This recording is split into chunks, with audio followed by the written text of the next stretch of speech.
पाकिस्तान में हाहाकार मच चुका है। अमेरिका के दूतावास पे पाकिस्तान की जनता ने आक्रमण कर दिया है। बताया जा रहा है कि 35 लोग की मौत हो चुकी है।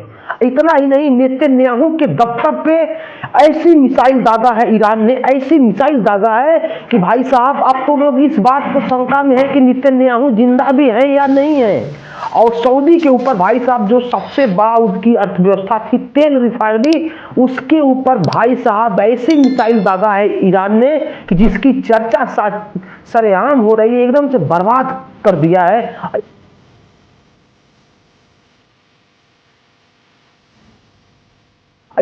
और इस समय हम आपको बता देना चाहते हैं कि ईरान के इस प्रकार के हमले को कोई सोचा भी नहीं था। अमेरिका को लगा था कि उसके सुप्रीम लीडर को मार दिया, वो सब घुटना टेक देंगे, लेकिन भाई साहब नहीं, जब तक जान है तब तक जहान है।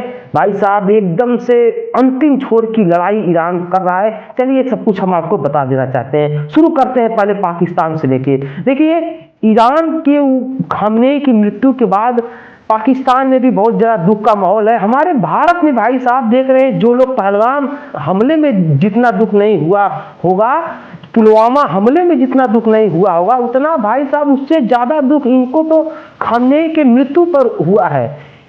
उसी हिसाब से भाई साहब देखा जा रहा है कि पाकिस्तान में अमेरिका का जो दूतावास था उस पर जो कि पाकिस्तानी जनता आक्रमण कर दिया है। भाई साहब बताया जाए कि 35 लोग इसमें मारे भी गए हैं। अब चलिए हम दूसरी खबर की बात करते हैं कि नेतन्याहू, जो कि जिनका सबसे बड़ा हाथ है ईरान के सुप्रीम लीडर खामनेई की हत्या करने में, भाई साहब तभी से ये सब बदला लेने के लिए तैयार थे।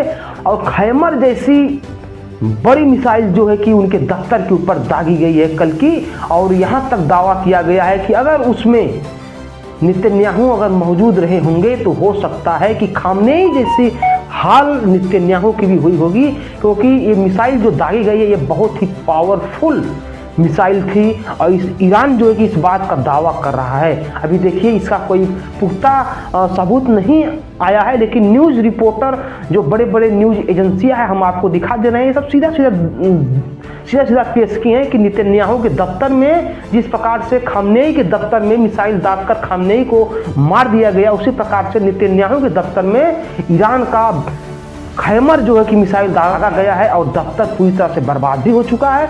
मगर अभी नेतन्याहू का कुछ पुख्ता मतलब की जानकारी निकल के नहीं आई है। और इसी भाई साहब क्रोध में, ईरान के क्रोध में सऊदी का तो भाई साहब सबसे बुरा हाल कर दिया है। जो सऊदी का सबसे बड़ा तेल रिफाइनरी थी, जहां पर क्रूड ऑयल को रिफाइन कर करके ये सब अलग अलग देशों में बेच के अच्छा खासा मोटा पैसा कमाते थे, ये रिफाइनरी पे ही भाई साहब हमला कर दिया है मिसाइल से।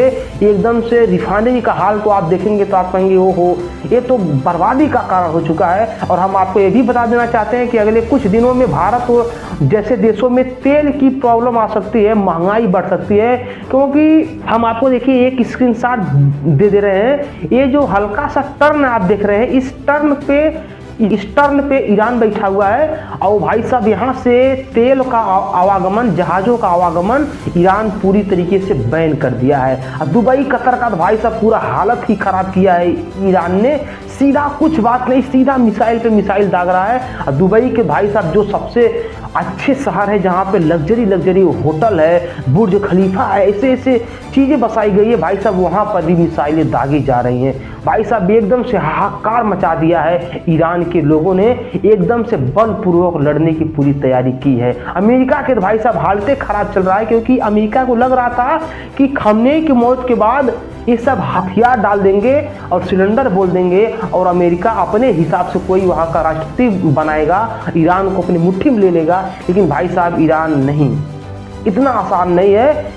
जब तक जान है तब तक जहान है। अभी तो आप लोग यूक्रेन रसिया का युद्ध देख लीजिए, अभी तक चल रहा है, 4 साल बीत चुके हैं। यूक्रेन जहाँ पे इतना सा देश है, रसिया कितना बड़ा पावरफुल देश है, लेकिन ये युद्ध खत्म होने का नाम नहीं ले रहा है। ईरान तो भाई साहब वैसे भी पावरफुल है, मिसाइलों से लैस है।